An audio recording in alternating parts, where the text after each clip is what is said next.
All right, welcome back. Let's talk a little bit about the electric universe. I know that I've mentioned it in passing before, but we'll get into it a little deeper here. And we've talked so much about polarity on this channel and in regards to magnetism, but now we'll talk about it in terms of electricity because electricity is polarized as well. Now, if you have a battery, for example, it's going to flow from the negative terminal to the positive terminal to complete that circuit through something with conductive material such as a wire. And this is nothing new. This is something we all know and have known since we were kids, really. And for myself, I distinctly remember it was in first grade when the teacher gave us these little light bulbs with these little gold-colored screws for terminals on them, gave us a couple wires and a battery, and told us to figure it out. And of course, I was the first one to figure it out. And I'm not saying that to brag, but so that you understand why it had such a lasting impact on me. When that light bulb first lit up, and I thought, or rather felt at the time, that this was important, that there's something about this that is extremely important, besides just getting the light bulb to light up. And of course, all these years later, that's why I still remember it. And I now know that, yes, it is incredibly important, because all life is electric. People tend to think of themselves as the biological body that they're in, or in terms of a soul that's down in there somewhere, like some glowing orb of light that will detach when they pass away, just popping out. But you never really hear anyone talk about themselves in terms of electricity, because that's really essentially what you are. Your electricity flowing through that body, through your mind, your synapse firing, the signals that travel through your nerves. And it's all done through that switchboard of a brain you have, depending upon the electrical signals that it gives and receives. We are electric beings, as is everything that's alive. I mean, you could even take a potato and make a battery out of it. And anything that mimics life, anything artificial, machinery, your electronic devices, they all require electricity.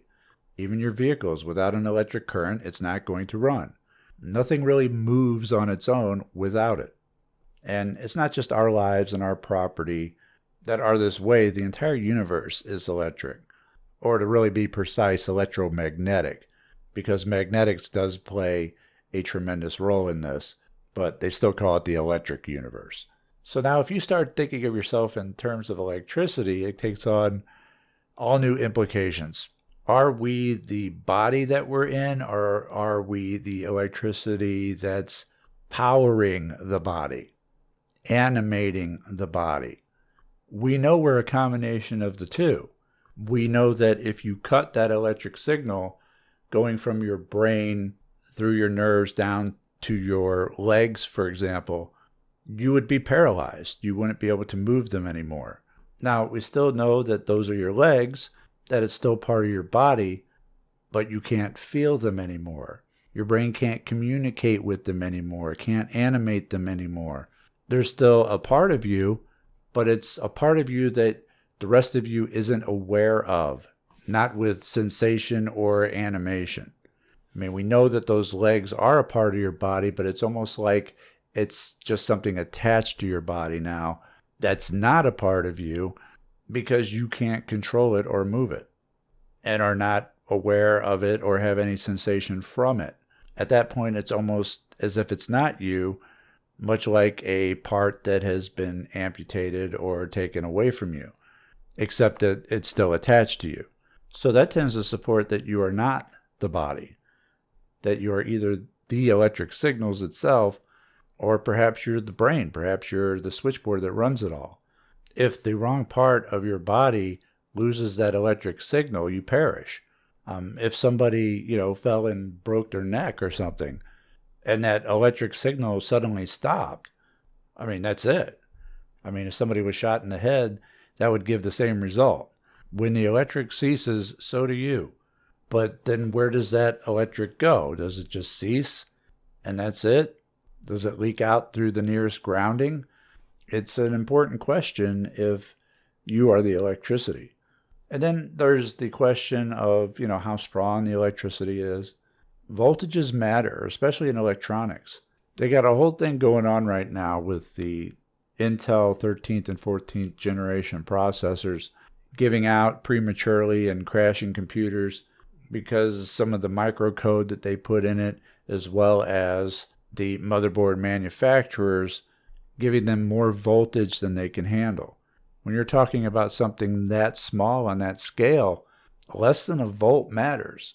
As someone who builds their own PCs, their own computers, I know that the one thing you don't skimp out on in your system is the power supply, because distributing and delivering the correct power levels that your components are rated for is extremely important. Putting in a bad or cheap power supply can end up destroying your entire system. Just as if you somehow jammed your finger into an outlet or something, which I don't know why you would and you shouldn't, because you would get electrocuted. My brother, when he was younger, was playing around in the basement, and there was an extension cord plugged into, I guess, some other smaller cord. I'm not exactly sure what it was plugged into, but he says he was trying to unplug it with his teeth, put the cord in his mouth, ended up frying off part of his bottom lip. He still has scars from that. So even though we are electric, we have electricity running through our bodies are only rated for a certain amount, a certain level of power. I mean, unless you're Palpatine from Star Wars, then I guess it's unlimited.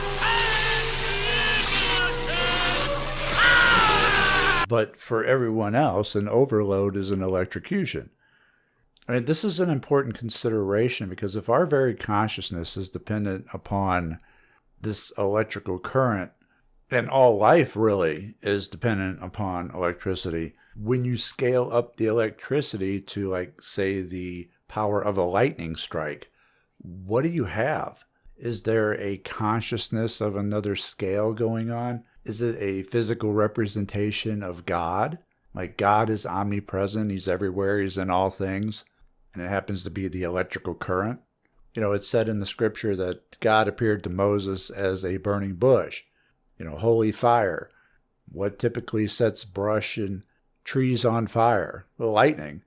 The stories of Enoch and Elijah being two of the only ones that God brought directly to heaven. Well, I think they might have got struck by lightning, because lightning doesn't just go from sky to earth, it also goes from earth to sky. And imagine getting hit with a lightning bolt that carries the electrical current of you within your body up along with it. It overpowers and takes it up into the sky, sort of combining together. It's possible. I don't know if that's what really happened, but it's possible. It makes sense if you view it as in terms of electricity being the fundamental building block of consciousness. And if God brought them up personally himself, and with God being associated with electricity, it starts to paint a different picture, a different point of view. And that's what we're all about on this channel. We're all about looking at different points of view. The more points of view you have, the clearer the picture can become. So really, your best chance to get to heaven, if you believe that sort of thing, is to get hit by lightning. As long as it's from the ground up, not from the sky down, because that would just put you into the ground. Well, both probably would, at least your body, but the electricity in your body may be carried up to the sky into heaven along with the lightning bolt. Otherwise, when you pass, your electric may just cease or leak into the ground or something. Now, don't run out into a lightning storm or anything foolish. I didn't tell anybody to do that. I'm only saying that observing things in this electric universe, that is probably the best chance that someone has to literally go to heaven, by having their electric charge combined with a much more powerful, God-sized electric charge heading for the sky, which would also destroy you. So don't do it. I know there'll be like one dummy out there. Oh, the Frater told me we're out in a lightning storm. No, I didn't. Don't be foolish. This is all just theory based upon observable nature. and the premise that the universe at large is run by electricity. And it's really not a new discussion. There's been books written upon this, the electric universe. And we've only really discussed our place in it and how it generates life, that living things are electric beings. And it scales up from there into the planets and the solar systems and the galaxies. But as I said before, magnetics also plays a role in this, so it's more electromagnetic. But that may have to be a discussion for another time, maybe a two-parter, as that's all the recording time I have for today. But I find it fascinating and equally fascinating that nobody really mentions the electricity when it comes to knowing who and what we are. I mean, we know that electricity is power that's driven by polarity, but we still don't understand exactly what that power consists of. We just call it electric current without really understanding what that is. It's like fire. Every one of us knows what fire is, but yet none of us knows what fire is. Well, it's hot. It has flames. It puts off a light.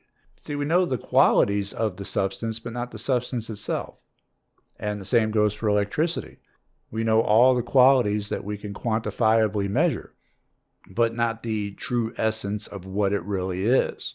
But we'll talk about it more at another time. Hit the like button if you enjoyed this and want more. Check out mindandmagic.com for programs, courses, and more. Add me to your socials, and I will see you next time. Take care.